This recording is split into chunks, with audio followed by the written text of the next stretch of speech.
a frozen wall. If you don't move, you freeze. Imagine a village where temperatures drop as low as minus 71.2 degrees Celsius. Here, spending just a few extra minutes outside can lead to frostbite, the loss of a limb, or even end of life. Is it frostbite? Oh, yeah. After staying outside for just over 15 minutes, my nose turned white. Ice crystals began forming inside the cells, and the tissue started to die. If I had stayed out 5 minutes longer, my nose would have suffered permanent tissue damage. When people breathed outdoors, it would sound like dry grass rustling behind them. That was the sound of warm breath turning into tiny ice crystals. I'm in the coldest inhabited place on Earth, at the coldest time of the year. This is Oymyakon. Just to stay alive, I'm wearing more than 20 layers of clothing, weighing nearly 14 kilos. Stepping outside from a warm 30 degrees Celsius home means facing a temperature drop of over 100 degrees. That's why I'm also wearing gloves, boots, pants, and a coat, all made from reindeer fur. And even that's not enough. And now, I'm about to show you what life is like when simply going outside becomes a battle for survival. Within seconds outside, ice crystals start forming on the eyelashes, and the skin starts to sting. The village feels like it's been abandoned. The cold burned my finger. The cold doesn't just affect people and wild animals. It stops everything from functioning. Phones don't work properly and often shut down. Cars left outside freeze in just a few hours. Since the ground is always frozen, no fruits or vegetables can grow here. We boarded a plane in Moscow, flying east for 7 hours to Yakutsk. From there, we covered an 18-hour, 900-kilometer road trip. It's 2 a.m. and we finally arrived at the coldest village in the world. The thermometer reads minus 60.5 degrees Celsius. When we stepped out of the car, it felt like we were on another planet. The hairs in our nose were frozen, and we felt them prick with every breath. The dry air makes us cough uncontrollably. Oymyakon is home to around 800 people, spread across 1.5 square kilometers. Seeing anyone else outside is almost impossible, as if time itself has frozen in this place. It's really cold. We are walking for about 15 minutes. As you see, my friend's eyelashes are full of ice. You can see another ice droplet on his upper lip. Oymyakon, our land surrounded by mountains. It gets brutally cold here. The temperature drops to minus 63 degrees Celsius or even minus 64 degrees Celsius. Because Oymyakon is located in a basin, there's hardly any wind. The cold just settles in and stays. In this region, the ground stays frozen all year round. This layer of frozen earth is called permafrost, and it can reach hundreds of meters deep. To survive the cold, the villagers built a central heating system. A single coal-powered boiler sends heat to most homes through pipes. The system must run non-stop. Even a short failure puts everyone at risk. The interiors of the houses differ from traditional village homes. Heating pipes connected to the central boiler run through the rooms to keep the houses warm. To build on the frozen ground, thick wooden beams are first laid down to create a flat base. Then, the main logs go on top. A 30-centimeter thick subfloor is added, followed by insulation, and finally, the finishing floor. Each wall is made of 7-layered materials. There's wood on the outside, then basalt wool as the main insulation barrier, then plaster, mesh, foam insulation, another layer of plaster, and finally, a wooden panel inside. The windows are triple glazed, forming a vital barrier against the bone-chilling temperatures, and the attic is insulated with sawdust and soil. Combined with a stove or heating system, this setup keeps the residents warm. In nearly every building, the entrance room is intentionally left unheated. We freeze everything in the front room. We'll get this refrigerator, natural. Here, I have frozen milk and frozen meat that I store in the cold. As you can see, these first 2 rooms at the entrance used for storage and as a refrigerator. These unheated rooms also serve as a buffer against the freezing cold. You can see ice and snow covering the interior of the room, especially the ceiling. In Oymyakon, the day begins early. Yevdokia is already at the barn. Cattle farmers here wrap a cloth around the cow's udder to protect the sensitive tissue from frostbite and to keep it clean. The udder isn't at risk of freezing anymore, but once the milk starts flowing, we have to be careful. Because of the extreme cold in Oymyakon, no water pipes run to the buildings. They would freeze almost instantly. The cows must step out into the cold every morning and make their way to the river to drink. One by one, they step into an icy hell, moving quickly, knowing they must return before the cold becomes too harsh. Their hair became crusted with ice almost immediately. This part of the river is not frozen because it is coming fresh from the mountain. Underground spring water meets with river and keeps this part of the river unfrozen. Then all of a sudden, my whole face went numb. I couldn't move the muscle on the left side, like I was having facial paralysis. When my nose started freezing, Yevdokia noticed right away. Is it frostbite? Yeah. The cold shrinks the blood vessels and eventually reduces blood circulation. Without enough warmth, water inside each cell freezes into ice crystals, causing the cells to rupture and triggering a stabbing pain and tissue to die. You should cover your face like this. While covering your face. Be careful, or it might turn black. From this point on, until the end of the documentary shoot, I won't be able to stay outside for more than 10 minutes at a time, or my already frostbitten nose could get even worse. But as the documentary progresses, and the temperatures drop even further, we'll be pushing our limits to show you what survival here truly demands. Here is the cure. This is aloe and just alcohol. You soak it like this, and apply it to the area that's frozen. And don't rub it, okay? Otherwise, you'll damage the vessels in the capillaries, and it'll lead to sores. Then Yevdokia began her daily chores by hanging freshly washed clothes in the yard. Within just minutes, they completely froze solid. Her clothes are completely frozen. My hands are freezing.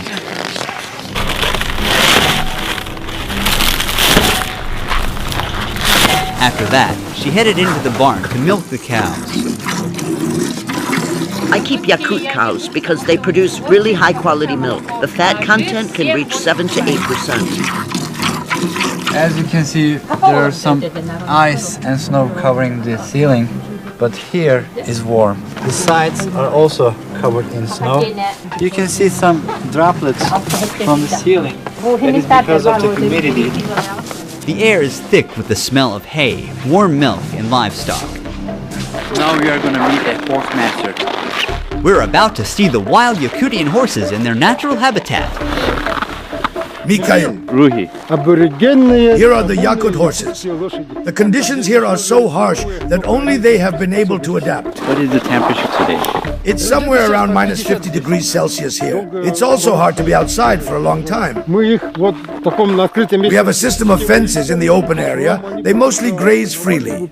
These Yakutian horses don't need heated shelters, as they can endure minus 70 degrees Celsius outdoors day and night. Unlike regular horses, they are short. This also helps them to stay outside during winters, because short body means it can radiate heat to a smaller area. Their body looks very puffy, very rich in fat and round. This is because of their thick fur. And also their horseshoes are very tall, allowing them to stand on this freezing ground very long time. They're not captured. They're just being fed here. Their body means food. This is horse meat. They eat it here. As you can see, it got a lot of fat. This is one packet, a packet of a horse meat. This was ordered and it's going to be sold to a customer. This large pile of hay has been stored since summer. It's the main food supply for the horses during winter. Mikhail offered us a taste of his horse's meat and liver, which is only eaten raw and frozen in this region. Raw horse meat. It's full of vitamins and good stuff. Since we don't have fruit or vegetables here, we get our vitamins from meat. Tastes like ice. I can't feel the taste of it because it is frozen. This is the liver. In Oymyakon, daylight lasts only about 4.5 hours in January. It's 3 p.m. now. As darkness falls, we're calling it a day. Before cars, animals like horses, cattle, and of course reindeer were used for transportation. Reindeers are very important in this region, not just for transportation, but also for its meat, skin, and also milk. About half a kilometer beyond the village center, frozen forest of Oymyakon begins. In this village, most people herd animals for a living, but for those like Ivan, hunting becomes the main source of income. I am a man of the forest. These lands are my hunting grounds, and here is my tent, my home.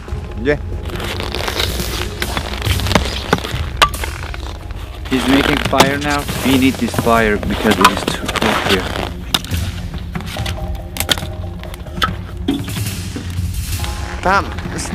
We must walk on the path. The ice underneath is thin. We made our way to the frozen river to check the fishing net he had set the day before. Ivan warned our cameraman just in time. He was about to step onto a cracked patch of ice. One wrong step could cause him to fall into the water. Oh, hey! And get wet. In the winter, when it was just as cold, my dad was out riding his horse in the woods. He fell through the ice and started freezing right away. Realizing that there was no warm shelter nearby and no chance of rescue, he made the decision to shoot himself to avoid a slow, painful death. Oh, some weather special ones. It's already frozen. Our gear was already struggling to work in this temperature, and now this frozen lens is useless and we'll have to give up on it. To get the net, he's removing the ice from the hole using a small shovel. The fish remained alive for only a few seconds after touching the freezing air. Water was warm, but now on the surface, this fish is shocked. It's completely frozen. To make it easier to cut, he's warming the frozen fish by rubbing it with his hands. He's carefully slicing it into thin pieces. Frozen and raw wild fish. When it's frozen, you feel like you're just eating an ice. You should eat with salt. Fish are loaded with vitamins in the winter. Inside the tent, it's warm, but as you see, the outer part is completely frozen. He's feeding the fire and sharing some of the fish to nature. O Spirit of nature, accept our gift. Bless us with a successful hunt and grace us with the abundance of your land. According to his shamanic belief, he must keep the spirit of the hunt satisfied, or next hunt, he might come up empty. We're heading into the wilderness. Ivan wants to hunt something big. Looks like something's been through here. There are footprints and little patches of urine left behind. Look, road deer tracks. We're getting close. Because I stayed out in the cold for more than 10 minutes, I've started to feel numbness in my nose again. I have to be more careful. I don't feel my nostrils.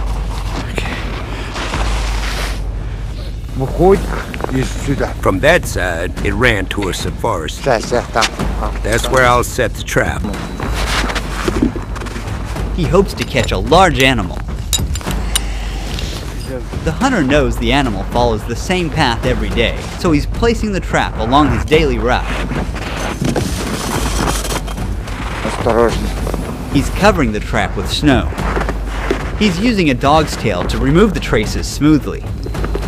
We'll return to this spot later to see what he catches. But first, Ivan wants to check the trap he set yesterday.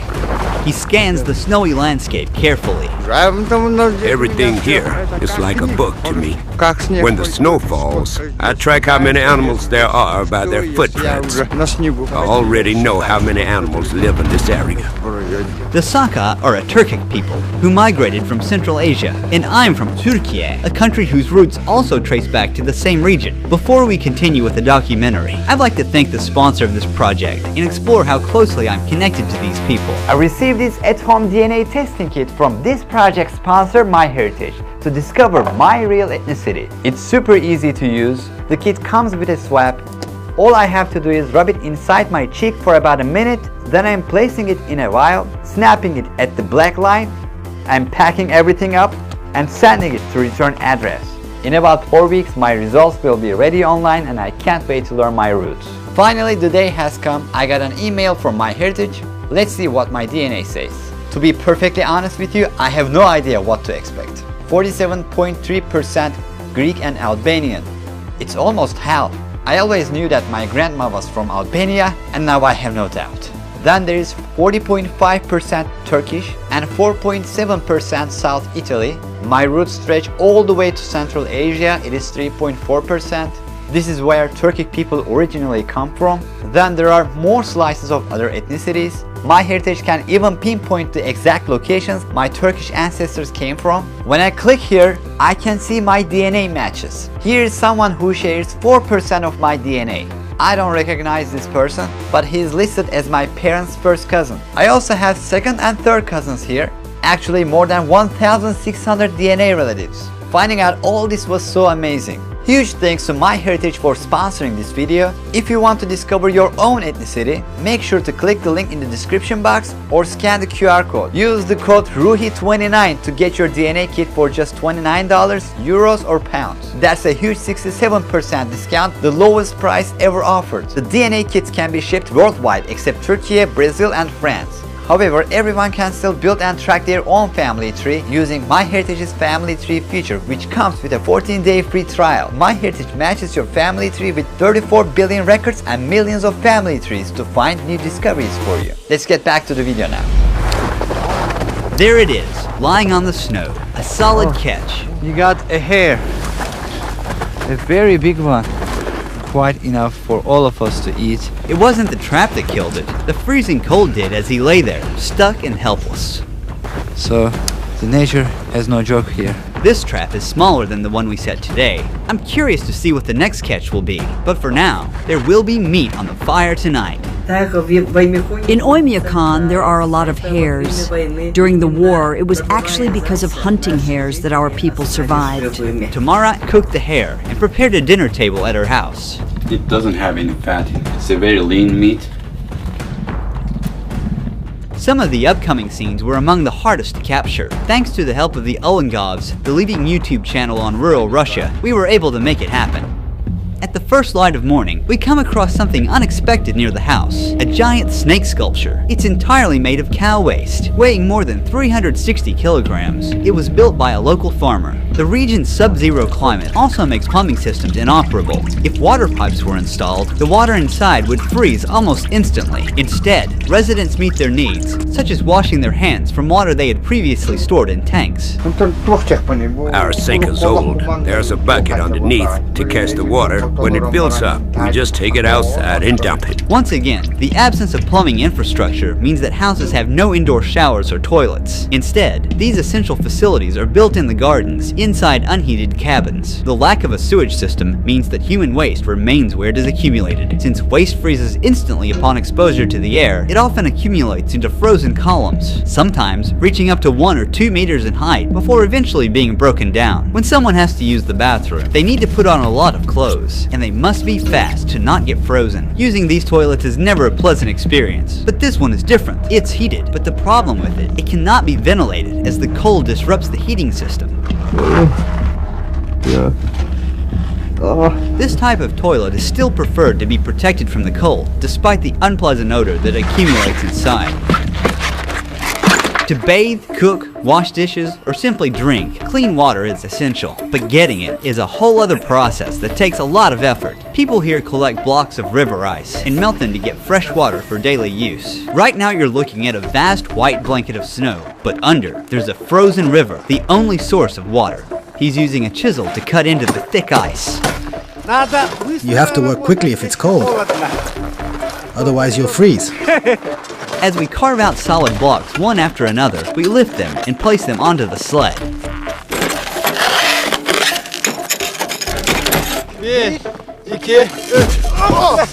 Yeah. We've loaded as many ice blocks as a sled can carry.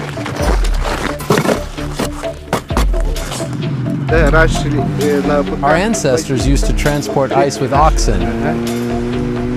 Nikolai, how long these are gonna last? I have a big family. It'll last us 2, maybe 3 weeks. These huge blocks are kept either in the cold room inside the house or just outside in the backyard. They put them in a barrel and let them melt, and then they drink it. The ice blocks we collected together will not only be used in his own home, but also shared with neighbors so they can use the clean water to bathe. In this village, a bathing routine doesn't start with turning on a tap, but with chopping wood.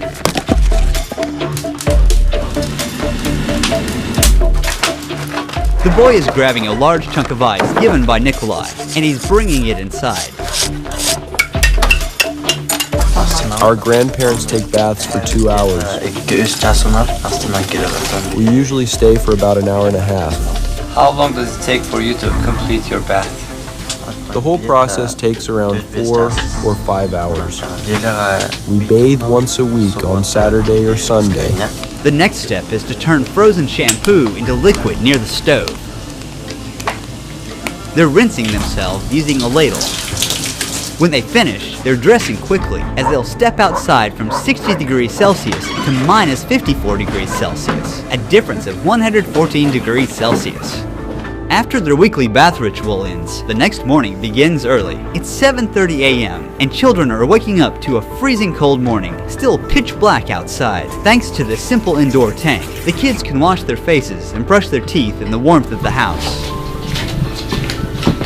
But for other needs, the kids still have to use the outdoor toilet. Jana helps her daughters get dressed for school. The children wear many layers of clothing for their commute. Before they leave, Jana wraps a wool shawl tightly around their faces, covering their mouths and noses to protect them from the biting cold. Now, they're ready to go outside. The walk to school is about half a kilometer. Every winter morning, Nikolai walks his daughters. The school remains open in Oymyakon unless temperatures drop below bone-chilling minus 55 degrees Celsius. Below that point, it's too dangerous to go outside. Today, the thermometer reads minus 51 degrees Celsius. As the kids arrive at school, daily life for people like Yvonne is focused on survival and hunting. Ivan has got a lot of animals here. He even has a frozen wolf. He caught this wolf before dawn, about 2 hours ago, in the trap we set together. It died because of the cold. When it couldn't move, if you don't move in the cold, you die. This is a male one. Ivan will sell the skin of the wolf and take the meat of it and make another trap, put the meat in the trap, and he will hunt a bear. He's showing us his hunting collection. These are the pelts of the foxes he tracked throughout the winter. This one is a fully grown bear. These bears were killed because they kept attacking my livestock. Every year they come onto my land, and each time there are more of them.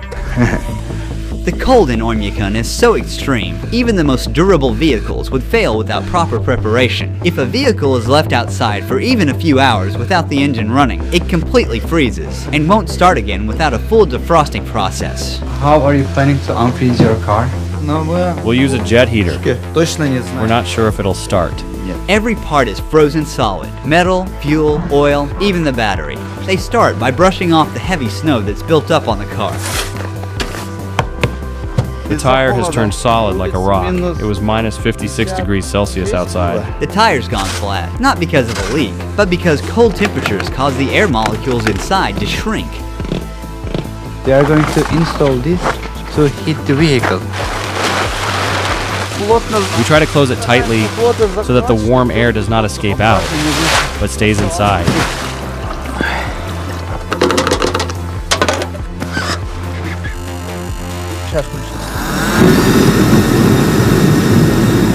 And take this one. It's too cold outside. Because of this, everything needs to be kept warm. Since the car is diesel, the diesel fuel in the tank completely froze. The car will stay like this for about 3 to 4 hours. If a local is lucky enough to have a heated garage, they can store their vehicle there for months without risking the engine. As the car was being defrosted, we made our first stop at one of these garages. The door is very well insulated. There is no open spot in this garage. They use this material. You see the walls, layer upon layer, and there are pipes here to heat the garage. We heated the car for 3 hours. Now, we're going to try starting it. The accumulator is installed, and the oil level is checked using the dipstick. The first time he opens the door. Great! This vehicle brought back from death.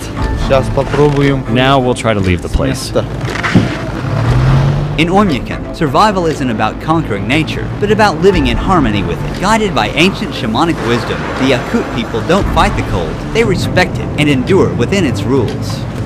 Look, the temperature does not rise at all. Here, even the cruelest winters are met not with fear, but with ritual and the unshakable belief that nature gives as much as it takes. This isn't just survival, it's coexistence. Huge thanks to my dear friend Turgut Ekim, who was with me every step of the way during this journey. He also filmed a video in Oymyakon where he accepted an extraordinary invitation from a local family and captured daily life in this freezing village. Also, while filming with Turgut, we jumped into a frozen river at minus 55 degrees Celsius, one of the most extreme experiences of my life. If you want to catch this unseen footage of the journey and get a much closer look at the region's culture and traditions, click here to watch his documentary. Last but not least, click the link in the description or scan the QR code, and don't forget to use my code RUHI29 to get your MyHeritage DNA kit for just $29, euros or pounds. Don't miss this 67% discount to discover your heritage.